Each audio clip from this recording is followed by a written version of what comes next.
Hi, as you know, I have a substitute teacher today. I have a teacher meeting all day long in another building on campus. So you started off class with some silent reading, and I wanted to make an instructional video for you for the rest of class. Today we really are going to use this time as a targeted, focused work time for our superhero narratives. I expect it to be really good work time and getting a lot of work done.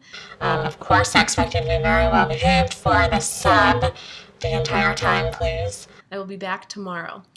Before I just turn you loose to have you be writing your narratives, I wanted to continue some mining for gold, which we started at the end of class on Tuesday. We really didn't get to delve into it too much. We ran out of time. So we're going to take a look at some example pieces that students in your class have already begun crafting. One thing to remember is that these are, first drafts. These are rough drafts. These are people's just first paragraphs. Of course, there's been no revising and no proofreading, yet I still found value in them and wanted to share these pieces with you so that you could mine for the gold. Guys, I'm sharing these pieces for a specific reason. I want you guys to use what you see in these writing examples and find the treasure in them and model yourselves after them. If they use some really cool personification technique or imagery or description or really amazing and clever sentence structure, copy all those techniques and put them into your writing. That's what will help you elevate yourself. So I really want you to use this mining for gold to help your own writing. Let this be a source of inspiration for you and a source of celebrating the writers that you have in your class. Another thing I wanted to just quickly remind you of is that we kind of want to punch this writing piece out. We don't have a lot of time left, so we really need to use today and the next day and maybe the day after that to really finish up, because then what I want to do is focus on the writing process rather than just being one and done. I want to take what you have and have a completed first draft, and then meet and conference and have you conference with each other, and through feedback figure out what you could do to change it and revise it and elevate your writing. And just getting to that habit of it's not one and done, it's take a piece of what you have and make it even better, and then of course ending with proofreading and all of that. So the focus on this writing piece is going through the writing process.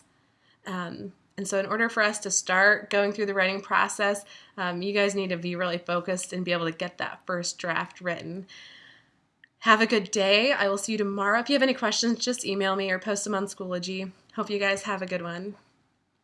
All right, so this is a piece of writing that we did start to take a look at already on Tuesday. So I'm sorry for those of you who feel like you're seeing this twice. We just didn't get a chance to finish it. I'd like to remind you that the naming convention for the Google Doc, as you can see, is Superhero Story, and that is what yours must be called, and it needs to be saved in your Language Arts Google folder, please. All right, so let's take a look at this first draft from one of the writers in your class. Warm moonlight peeks in through the stained windows and envelops my hand, that shiver from the sound of the dark black floorboards that were slid in place hundreds of years ago. They quietly moan a subtle melody. I love that phrase. The cause of which is unknown. And though I try hard to keep it away, a tiny thought still peeks into the blinds of my mind. Oh my goodness, that is such a great phrase right there. Peeks into the blinds of my mind. I curl my fingers cautiously around my bent knees and release as many quiet gasps of breath as I can without disrupting the firm position of my back, its muscles aching for a release that I won't give it. I close my mouth and try to survive off the air in it for as long as possible, but I sadly give in to my lungs and their selfish needs, regretting a breath each time I take it. So we don't know what's going on, but we can tell that the protagonist is in some sort of crisis. I love the way this writing, it's totally presenting a certain tone so far, or a certain mood, I should say. Take a look at this next sentence. Though the cogs of my mind are growing rusty with a greasy fear, I realize I cannot sit in this gargoyle-like position for long. Oh my gosh, that sentence is awesome. Like, look at the juxtaposition here. The cogs of my mind are growing rusty, with a greasy fear. So rusty and greasy seem to be almost almost like they're opposites. It's just a great juxtaposition of phrasing there. The only thought that I let remain in my shivering head is my parents. They are here. They should be. I let my eyes wander off to the window and glance at the giant glistening moon. They should be here. They have to be. Words and letters string themselves inside the back of my throat. Now all I have to do is let them out with a loud scream. But should I? Should I warn them? No, nothing is wrong. This thought pierces the other like a knife. Thoughts go to war inside my head, and my heart grows heavy with impatientness. A giant weight wraps itself around. So this isn't finished, but this is so good. Obviously, we still didn't even know what's going to happen yet. This doesn't even necessarily speak of a superhero story yet. It's just building up the background, giving us a mood, setting the tone, starting to set the stage and the setting. We're starting to realize that whoever is speaking is in some sort of crisis. So although the story is just developing, the type of writing and some of the description here, that is the gold. You need to kind of mimic this. It's amazing. Taking a look at another one. I absolutely love this one for another reason altogether. And so let me read it first. Okay. And reminding you that, again, this is just a first draft. And so bear that in mind. The skies were lit up red as though they were plummeting down to join the ground. Great first sentence. I love it. I could see the flashes of light from behind my eyelids. At first, I thought it was just a car passing by. But then I heard the screaming. I jumped out of bed and stumbled outside to see a path of destruction paved through the houses, and what must have been a meteor lying within a rock's throw of where he was standing. The police sirens were going off and people screaming for help. I turned around to see my neighbors and friends standing out on the street, wondering what will happen next. I think this is a great opening. Right away, you're setting the scene for action, and there's things happen. There's destruction. There's screaming, and it's maybe it seems like there's a meteor. So you can tell that this writer is getting into the why or the origin of what has happened in his story right away. It just has this general feel of action. Really cool. Okay. I'm going through these a little bit fast. Here's another writer, and this person, the way that this writer works, she has a little system. She's highlighting things as she goes that she knows that she wants to fix punctuation-wise, details that she wants to fill in later. It's kind of a cool way to write. People do whatever they need to do. Everybody's got a different way. So let's just start off at the beginning. We won't read all of this. I just want you to look for the gold. And this is obviously a little different than how we do it in class. Usually I ask you to find the gold and we talk about it. But since this is a one-way video, I'm just pointing out the gold right now that I see. So here we go. Robert's slender fingers were stained with the blood that hopefully would stop flowing from his nose. What an opening sentence. If that doesn't create an image in your mind right away, I don't know what does. He stumbled and half limped on the worn sidewalks, which weren't helping himself stay stable enough to keep the red tie-dyed tissue held to his nose.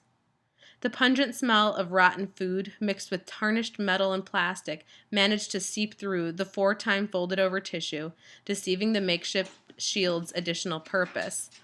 This whole couple sentences here is just talking about the Kleenex that he's using to stop his bloody nose, and how the Kleenex is kind of like it's a shield, trying to hide some of the other smells that are happening. That they talked about the metal and the plastic. What a cool first paragraph.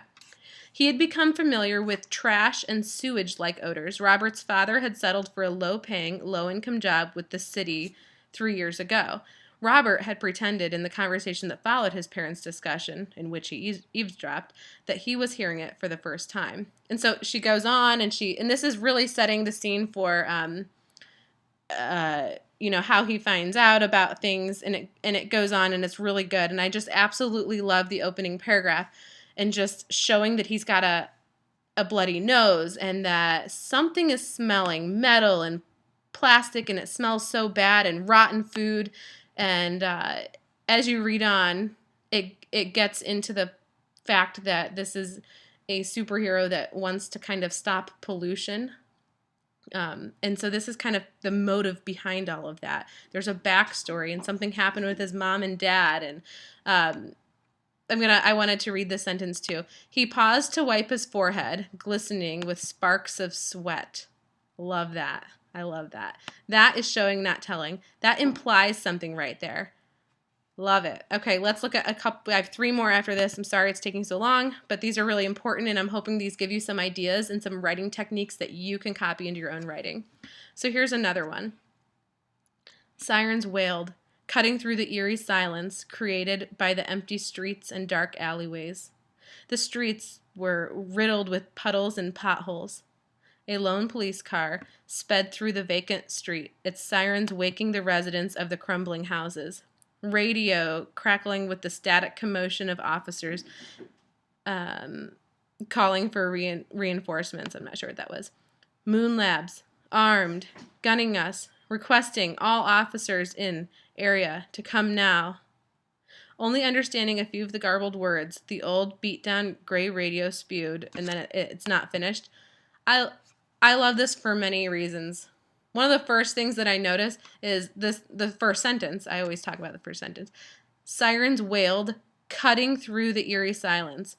I love this. That is personification. A sound can't cut through something. And yet this writer is saying that it can, and it's so good. It's delicious to read this. I absolutely love that.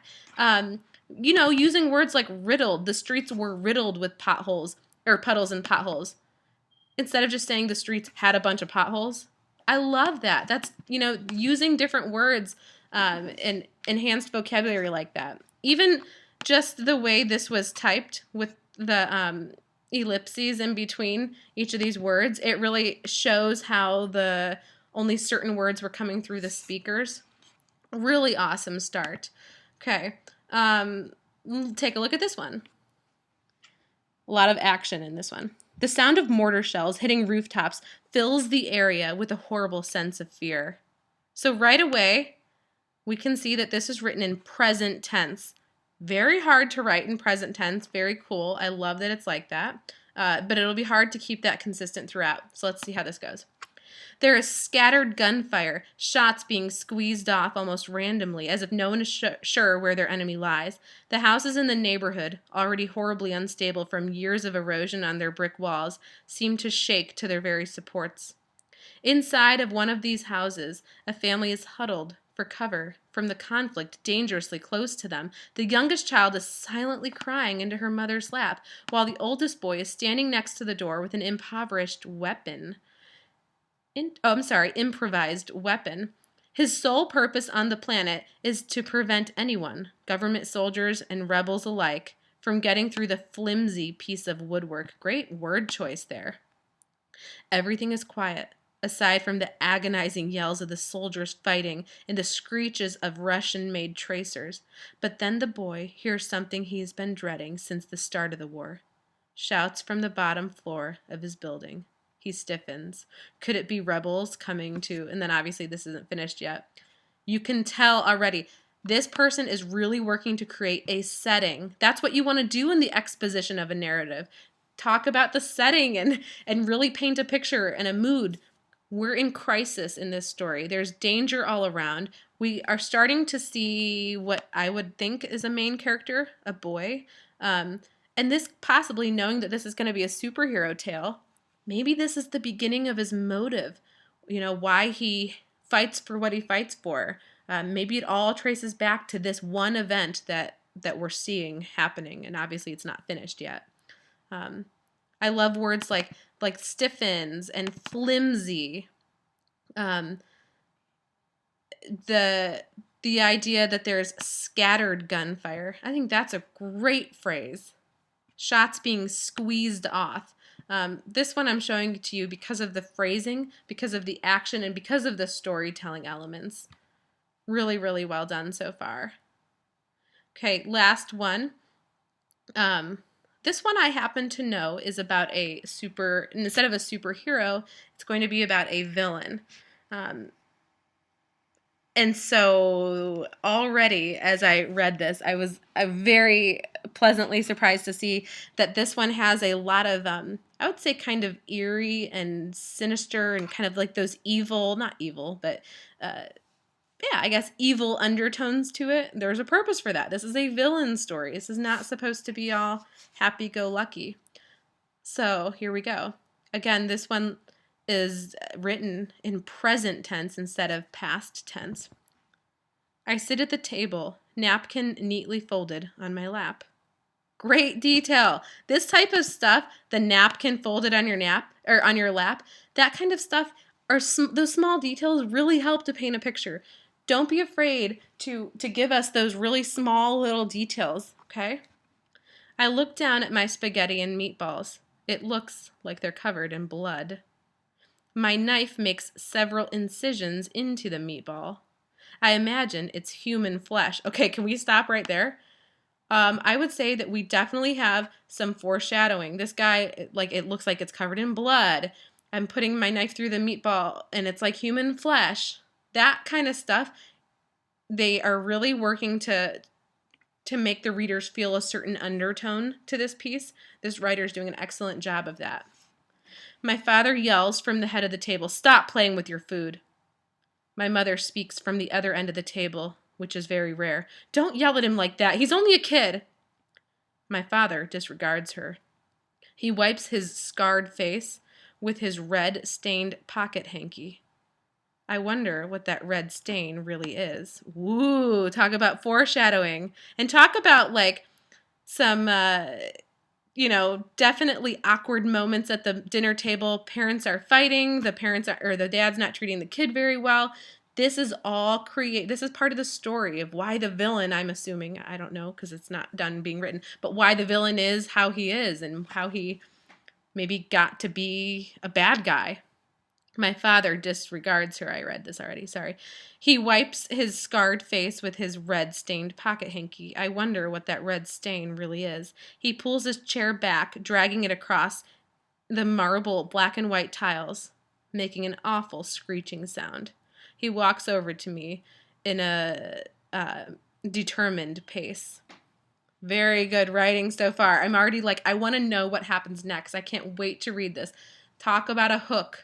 I'm very interested. I love that there's so much red. You've got the spaghetti and meatballs, which are red. They talked about blood, which is red. You've got the red-stained pocket hanky, and you wonder what that red really is. Having that type of repetition throughout a story can be very powerful, especially considering what we know red symbolizes. Excellent examples, you guys. Use these examples for mining for gold. I'm sorry this recording took so long, but I think it was I think it's very important. So I just took probably about 20 minutes of your time overall, and I'm hoping that you can use the rest of class as a very good and targeted work time. It should be pretty silent, please. And again, respect for the sub. Have a great day, guys. I'll see you soon.